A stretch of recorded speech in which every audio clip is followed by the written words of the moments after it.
সময়টাতে যখন বৃষ্টির সিজন শুরু হয় আমরা দেখতে পাই যে ওয়াসার পানিতে কোনো কোনো এলাকায়, যেটা আমাদের সাধারণ সম্পাদক বললেন, যে কেঁচো অথবা কেঁচো সদৃশ্য পোকা, দুর্গন্ধ, পানি, আপনি যখন পানি স্যাম্পল কালেক্ট করবেন এটার ভিতরে ইকোলাইয়ের জীবাণু এবং এরকম বিভিন্ন প্রাদুর্ভাব দেখা যায়।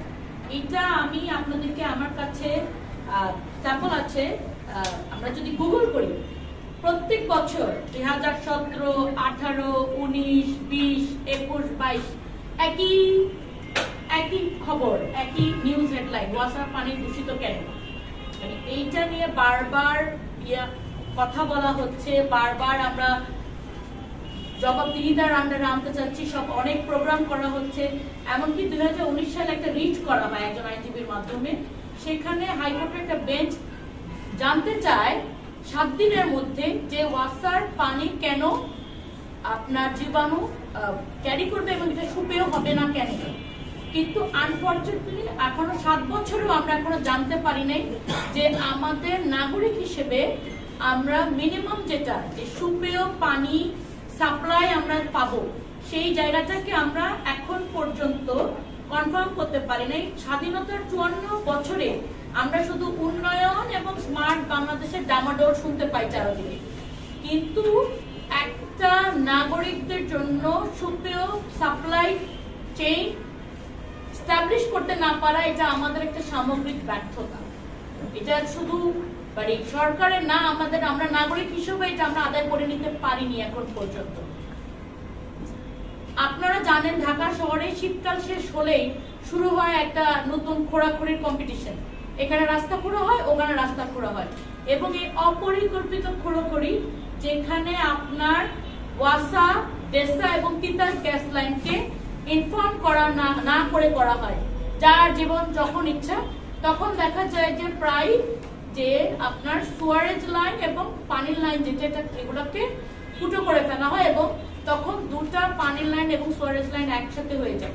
বিশেষ করে আমি একজন ধানমন্ডি 9-এর বাসিন্দা।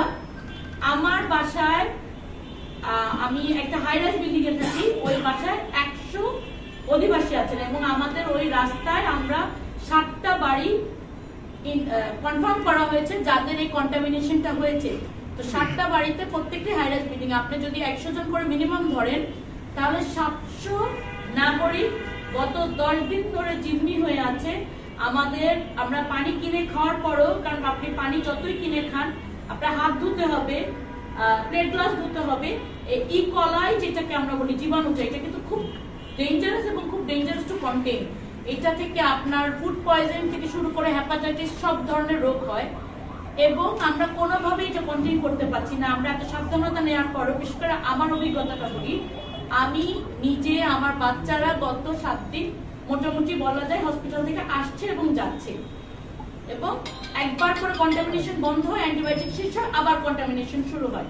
তাহলে এই যে আমরা নাগরিক হিসেবে এই যে ভোগান্তিগুলা, আমরা কিন্তু ওয়াসাকে আলাদা করে চিঠি দিয়েছি, ওয়াসাতে গিয়েছি, কথা বলেছি, ওয়াসার ইঞ্জিনিয়ার এসেছে, তারা তখন খোঁড়াখুড়ি করে বের করলো যে আপনার সুয়ারেজ, গন্ধতেই বোঝা যাচ্ছিল সুয়ারেজ লাইন এবং পানি লাইন এক হয়ে গিয়েছে, কিন্তু এখন পর্যন্ত কোথায় এক হয়ে গিয়েছে এটা বের করতে পারিনি।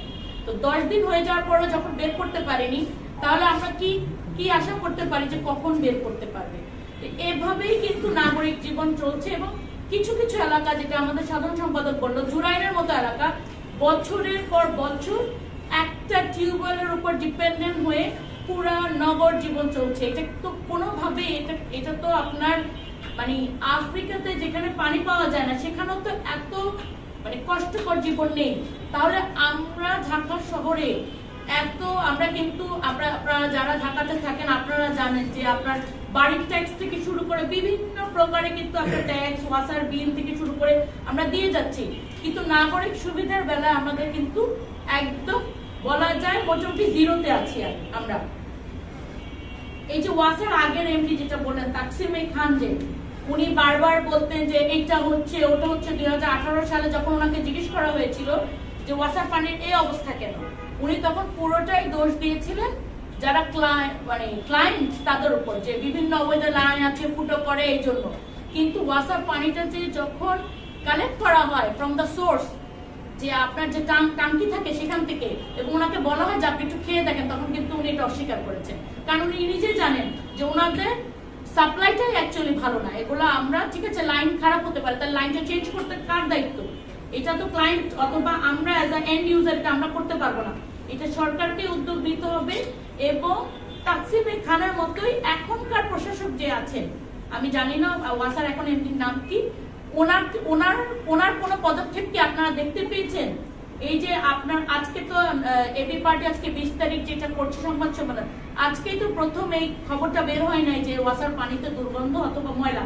এটা গত 7-8 দিন ধরে আমি অন্যান্য বিভিন্ন খবর পত্রিকা ফেসবুকে দেখতে পাচ্ছি, বাট এখন পর্যন্ত ওয়াসার এমডির পক্ষ থেকে এটা সলিউশন করা নিয়ে অথবা এটা যে একটা মানে ঠিক হচ্ছে না, এটা ওনারা সরি, এরকম কোনো বক্তব্য আপনারা কি পেয়েছেন? তো আমাদের যে জবাবদিহিতা যদি না থাকে, আমাদের এই যারা দায়িত্বে আছেন, তাহলে তো আমাদের জুলাইয়ের যে স্পিরিটটা, যে গণঅভ্যুত্থানের যে স্পিরিটটা, তাহলে তো আমরা সেই স্পিরিটটা কোথায় ধরে রেখেছি? তাহলে আমরা তো হাসিনার আমলে আছি, তাকসিম এ খান বদলে তাকসিম বি খান আসলো। সেই জায়গা থেকে আমরা বোধ করছি যে দ্রুত ওয়াসার এমডি যদি উনি পারেন